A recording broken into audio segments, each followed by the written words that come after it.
Bom dia, senhores! Tudo bem com vocês? Espero que sim. Espero que vocês estejam conseguindo aproveitar esse tempo tão complicado, essa época tão doida aí da nossa vida e que vocês consigam estar estudando e ficando bem e seguros em casa, tá? Estou muito ansioso para podermos nos encontrar, tá? Mas, se isso não for possível por enquanto, vamos trabalhando por aqui, não é? Bom, hoje, qual é o nosso objetivo? Qual é a nossa missão para a aula de hoje? Primeiro, elucidar alguns pontos que podem não estar muito claros na cabeça dos senhores e olharmos aí a nossa querida terrinha, né? Nós estávamos vendo até então a ocupação da América, né? A América pré-colombiana. Nós estávamos vendo incas, astecas, maias, mas agora nós vamos dar uma olhada para uma outra coisinha, o povoamento do Brasil, tá?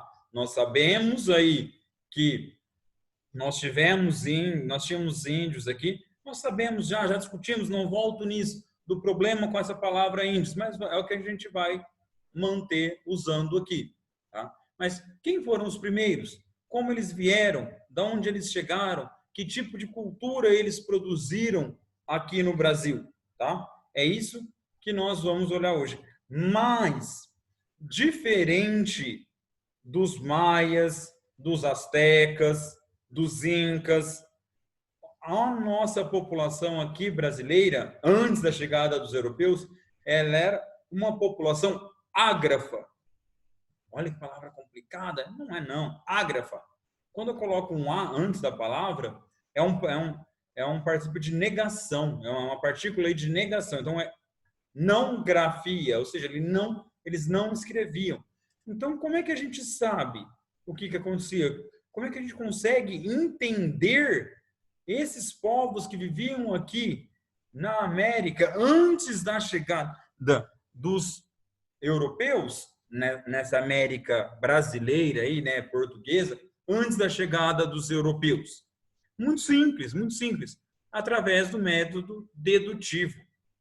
Aí, professor, você está cheio das palavras difíceis, nem começou a aula e você já está falando um monte de coisa que eu não sei o que é. Calma, pessoa, calma, ser humano. Vou explicar.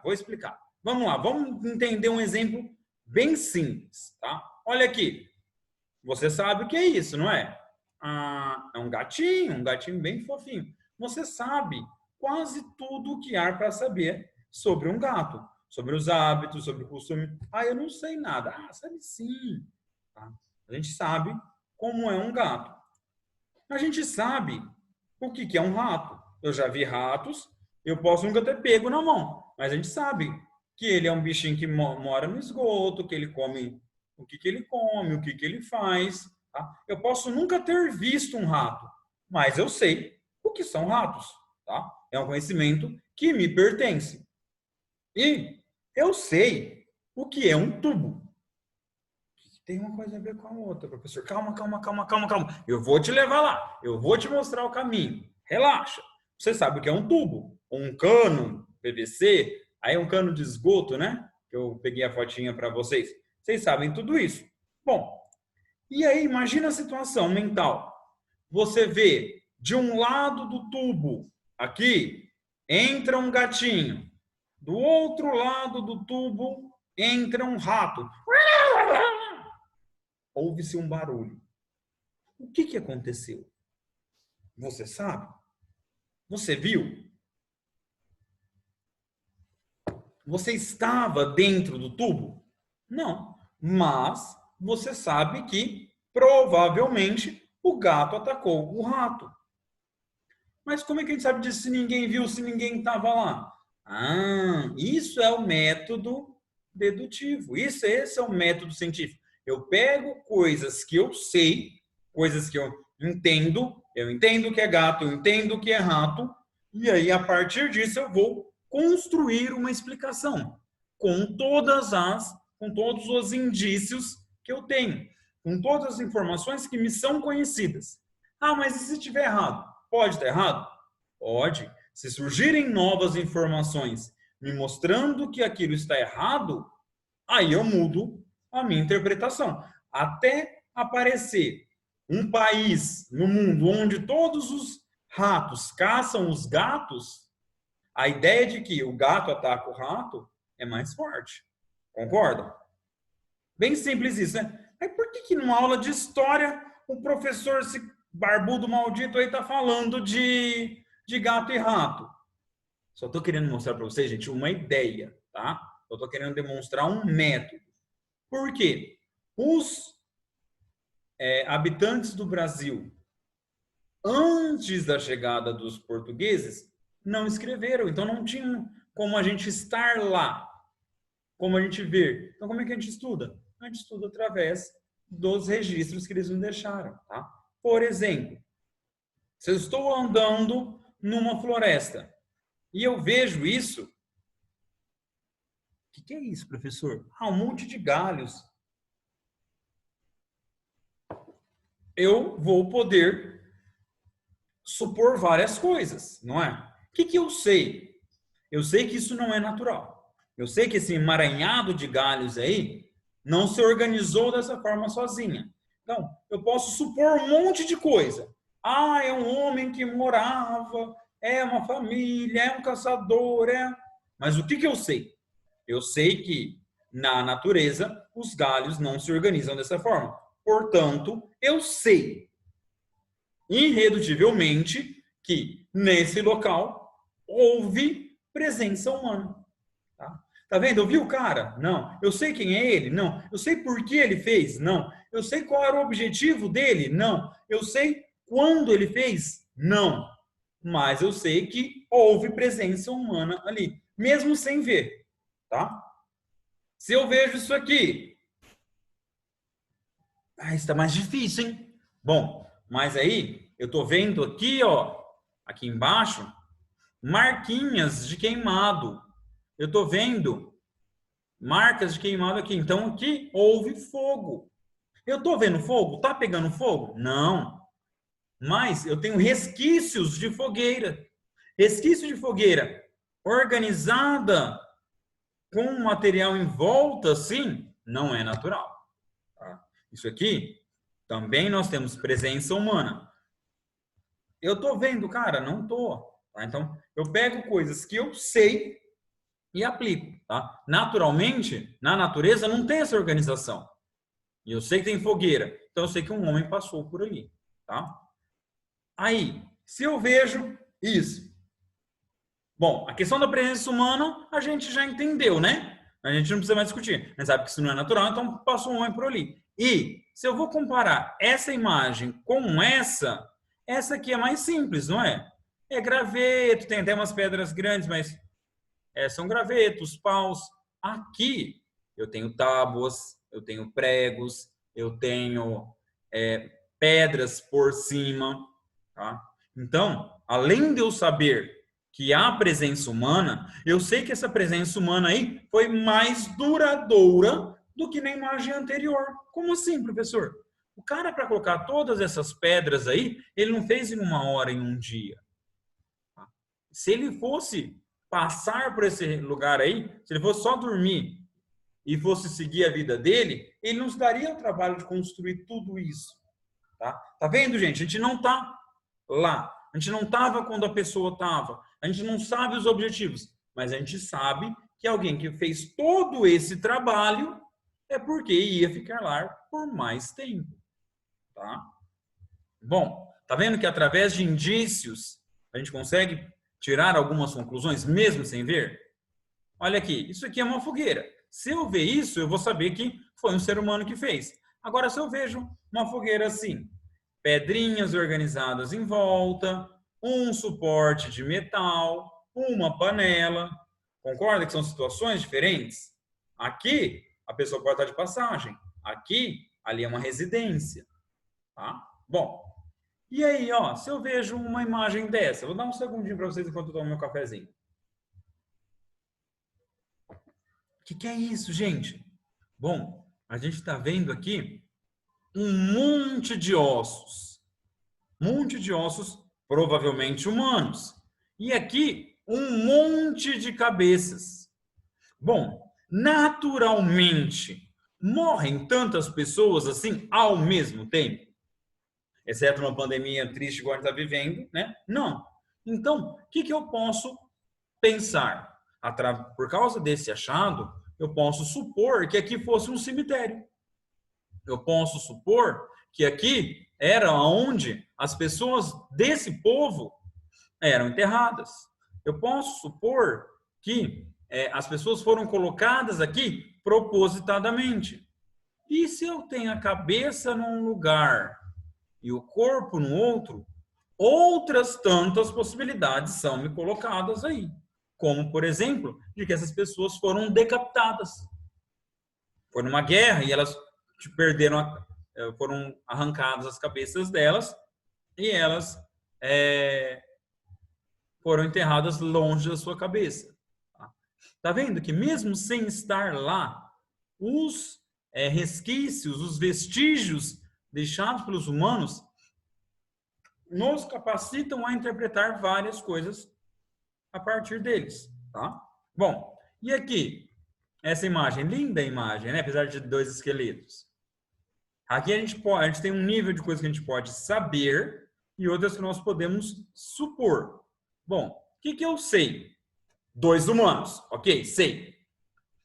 O que eu sei? Que eles não morreram assim, tá? Porque se tivesse morrido deitadinho, abraçadinho assim, provavelmente durante o ato da morte você morre. Então, eles foram organizados assim. Aí o que eu posso supor? Que eles eram amantes, que eles eram marido e mulher, que eles eram família, tá? Tudo isso é suposição. Se eu encontro isso aqui, gente, não encontro na natureza. Isso aqui é uma pedra lascada. Vocês viram isso quando estavam estudando pré-história no comecinho do ano, né? Isso aqui é uma pedra lascada. Se eu encontro isso, eu sei que naquela região tinha um ser humano. Houve presença humana ali. E aí, se eu estudo a pedra, eu consigo dizer de qual período ela foi. Então, eu consigo dizer desde quanto tempo a pessoa está ali. Tá? Aqui, ó, é um exemplo para vocês de como é uma expedição arqueológica. Como é devagarzinho, como é demoradinho, tá? Como é organizado. Olha aqui, ó, pessoal, vai marcando, vai medindo. E por que eu estou falando tudo isso para vocês? Por que eu gastei um tempão da vida de vocês falando sobre essas coisas? Porque nessa aula de hoje, muito do que nós sabemos e podemos dizer é através de pesquisas arqueológicas. Tá? Não é a história direta, a gente não tem escrito. Tá? Bom, o que nós sabemos até hoje? O que nós sabemos é que provavelmente a vida humana surgiu na África. Tá? Provavelmente a vida humana deva ter surgido na África. Por que eu suponho isso? Porque os restos mais antigos que eu tenho foram encontrados na África. Se por acaso, daqui 3, 4 anos, nós encontrarmos restos mais antigos na América, aí a gente muda a nossa teoria. Mas, por enquanto, nós supomos que a vida humana surgiu na África porque os restos mais antigos são na África. E aí, a partir dessa ideia do que foi encontrado, e aí eu vou montando minha ideia, nós podemos supor, e por isso nós temos teorias de como é que o ser humano dominou todo mundo. E aí, essa imagem aqui mostra para a gente como deve ter sido. Tá? Então, o ser humano sai da África, vai para a Europa, outra leva de humanos vai para a Ásia e para a Oceania, e o ser humano pode ter atravessado aqui pelo Estreito de Bering, entre a Rússia e o Alasca, tá? Onde hoje é a Rússia e o Alasca. Essa aqui é a primeira teoria, por isso que eu coloquei umzinho para vocês, que é a teoria da Beríngia, que eles vieram andando atrás de animais de caça e eles chegaram na América. Lembra? Vocês viram isso lá no comecinho do ano. Isso aqui é só revisão, por isso que eu estou indo rapidão. A outra teoria é a teoria malaio-polinésia. O que é isso? De que esses homens vieram até a Oceania, foram de barquinho pelas ilhas da Polinésia até chegar na América. Vocês assistiram Moama? Tá? Tem a ver aí esse negócio de barquinhos de uma ilha para outra. Tá? Não que a Moama fale desse período, mas só para vocês entenderem aí. Mora numa ilha, depois vai para outra, depois vai para outra, até chegar aqui na América. Há uma outra cientista muito famosa e muito respeitada, chamada Nied Guidon, e ela vai falar para a gente que há uma possibilidade de que os homens saíram também em uma terceira leva da África direto para a América. Lembra, gente, que o mundo ele é redondinho, né? O mundo ele é redondinho assim. Então, eu estou aqui na América, a África está aqui. Mas se eu viro do outro lado, eu também faço a volta, tá? Ok? Bom, então, os homens podem ter vindo por aqui ou por aqui. O fato é que nós sabemos que há 12 mil anos atrás, há pelo menos 12 mil anos atrás, nós tínhamos já os nossos paleoíndios. Olha a minha cara aqui atrapalhando vocês. Há 12 mil anos atrás, nós temos nossos paleoíndios. Por que paleoíndios? Índios da pedra. Eles viviam da caça, da pesca, da coleta. Eles eram seminômades. Eles vagavam pelo território brasileiro. São os nossos primeiros habitantes aí da região onde a gente vai chamar de Brasil. Tá? Esses paleoíndios, eles provavelmente não construíam casas mais fortes, provavelmente eles eram seminômades, e eles vão usar ou espécies de barracas, ou eles vão habitar nas cavernas, próximo às serras e a montanhas. Nós temos exemplos muito bons disso aqui no Brasil, arqueologicamente, na região de Lagoa Santa. Deixa eu explicar essa imagem para vocês. Ó, aqui eu tenho a América do Sul, eu tenho o Brasil. Se eu peguei esse quadradinho aqui do Brasil e ampliei, virou Minas Gerais. Se eu ampliar Minas Gerais, aqui no cantinho eu tenho Lagoa Santa. Tá? Essa região é uma das regiões mais estudadas do Brasil para fazer arqueologia. Olha que lindo esse sistema de cavernas em Lagoa Santa. Tá? E aí, aqui nós já encontramos corpos, nós já encontramos pontas de flecha, nós já encontramos pinturas rupestres, que são aquelas pinturas nas cavernas que vocês já viram aí lá no comecinho do ano. Tá? Então, nessa região aí, de Minas e São Paulo, nós temos, até agora, exceto a Serra da Capivara, nós temos aí os povoamentos mais antigos. Tá? Além disso, a gente tem que entender que esses homens, eles viviam junto com o que a gente vai chamar de paleofauna. Olha que nome bonito, que são os animais da época das cavernas, são os animais antigos, animais gigantes que hoje já não existem mais, como o tatu gigante, a preguiça gigante, a anta gigante, o mastodonte. Tá? Aqui, ó, eu coloquei essa imagenzinha para vocês compararem. Olha o tamanho desse homem com o tamanho desse tatu. E olha como o tatu é pequenininho perto desses outros animais. Tá? Então, aqui na América, aqui na região do Brasil principalmente, nós tínhamos esses 5 grandes animais aí que conviviam com os seres humanos. E são animais que hoje já são extintos, hoje eles já não existem mais. Tá? Eles já desapareceram do nosso convívio. Tá? Bom, além disso, o povo mais importante do nosso litoral, a cultura mais importante, talvez aqui do nosso litoral, seja o povo dos sambaquis, ou os povos sambaquieiros. Tá? E aí eu não gosto muito de ler slide com vocês, mas dessa vez eu vou fazer uma exceção. Tá? Em Tupi, sambaqui significa resto de concha. No Brasil, sambaquis podem ser encontrados ao longo do litoral nordestino, do Rio de Janeiro, em São Paulo e parte do litoral gaúcho. No estado de Santa Catarina, temos um sambaqui de 30 metros de altura e 400 metros de extensão. Os sambaquis representam comunidades seminômades que habitavam o litoral. Os grupos que por ali passavam deixavam conchas, ossos de peixes, ossadas humanas, tá? Não ficou claro? Eu explico melhor, tá? Os sambaquis, eles são montanhas que foram construídas através do trabalho humano.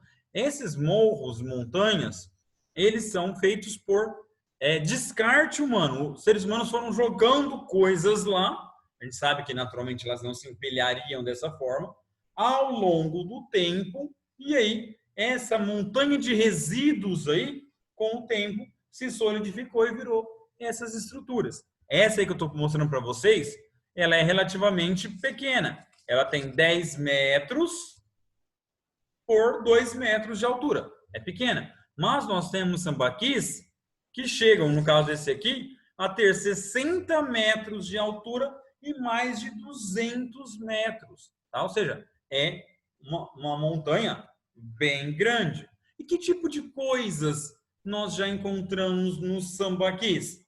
Nós já encontramos colares, ossos de peixes, ossos de tubarão, pontas de flecha, pontas de lança, arpões, anzóis, machadinhas, resto de fogueira. Tá? Gente, é possível que isso não seja feito pelo ser humano? De modo nenhum, né? Foi o ser humano que fez isso. Tá vendo? Por isso que a gente sabe que foi um povo que fez. Nós vamos encontrar um tal de zoólito. Lá na apostila de vocês vai ter uma imagem do que é um zoólito. Zoo quer dizer animal, litos, pedra. Então, eram pedrinhas em formato de animais. Provavelmente amuletos religiosos, tá bom? Nós encontramos esqueletos humanos, vários esqueletos humanos. Em alguns desses aí, centenas de esqueletos humanos a gente vai encontrar. Tá? E aí, o que isso nos permite pensar? Tá? Primeiro, um sambaqui, ele não tem apenas uma função. Ele deve ter várias. Ele pode servir como lixão, ele pode servir como residência, as pessoas iam morando ali, iam jogando as coisas e morando por cima. Ele pode servir como cemitério, porque se eu tenho vários esqueletos humanos e eu tenho junto deles ferramentas, eu tenho zoólitos, que são aquelas pedrinhas no formato de animal, provavelmente isso nos indica que eles faziam rituais funerários. Eles não só largavam os corpos abandonados, eles escolhiam como deixar esses mortos lá, tá? Então, a partir desses resquícios que a gente encontra lá, a gente consegue pensar sobre esse povo, tá? O povo aí sambaquieiro, ou o povo dos sambaquis. Tá? A gente consegue saber, por exemplo, que eles eram povos fortes. Por quê? Pela quantidade de conchas que tem, eles não pegavam só no litoral, eles tinham que mergulhar, eles tinham que remar. Então, mostra a composição. Nós sabemos que eles tinham uma vida média relativamente longa, viviam até os 40, 45 anos, por causa da idade dos esqueletos. Então, muito do que nós conseguimos saber sobre esses primeiros povos do Brasil é por causa dos sambaquis, dos restos que eles nos deixaram. Tá? E aí nós temos aí sambaquis que variam de 9 a 1000 anos atrás até sambaquis de 1000 anos atrás. Tá? Então, é um período muito grande da história humana. Infelizmente, tá? Aqui no Brasil nós não temos, pelo menos que nós tenhamos conhecimento até hoje, nenhum povo que a gente vai chamar de cultura superior, né? Pessoal que construiu grandes pirâmides, grandes cidades, iguais àquelas que nós estávamos vendo, dos astecas, dos maias, dos incas, dos egípcios, dos mesopotâmios. Aqui no Brasil nós não temos isso, tá? Pode ser que venhamos a encontrar, a descobrir. Pouquíssimo provável, tá? Mas nós não tivemos, pelo menos nós não temos registro até hoje. Tudo bem? Espero que vocês tenham entendido. Na próxima aula nós vamos falar sobre outros povos brasileiros, tá? Sobre outras nações que viviam aqui no Brasil. Tá bom? Grande abraço para vocês. Espero que tenham entendido e gostado. E só tenho para dizer para vocês, tchau!